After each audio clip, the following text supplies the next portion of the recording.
дар паҳнои беканори донишу хират, он ҷо ки замину осмон бо ҳам мепайванданд, ситораи дурахшон дар соли 1048 дар хоки бостонии Нишопур ба дунё омад. ин нобиғаи замон бо ақли расои худ парда аз асрори коинот бардошта, ҷараёни вақтро дар тақвими ҷовидона ба занҷир кашид.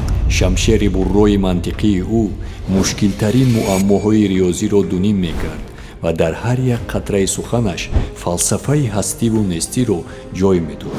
ӯ мисли кӯҳи устуворе буд, ки дар тӯфони ҷаҳлу таассуб қомати худро хам накарда, ростиву озодиро ситоиш менамуд. рубоиёти ҷодувонааш, ки мисли тирҳои оташин ба ҷигари шаб мезананд, асрҳо боз қалби бедоронро ба ларза меоранд.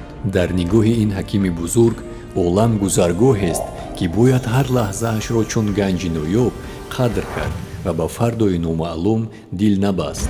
ин ҳакими фарзона на танҳо дар дили шарқиён, балки дар маркази тамаддуни ҷаҳонӣ низ мақоми хос дорад.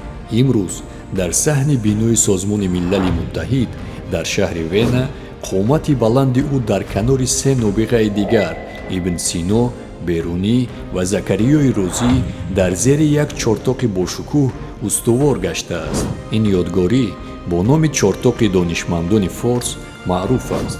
ин марди хиратманд ва шоири забардаст, ки ҷаҳонро бо нури донишаш равшан кард, Умари Хайём аст.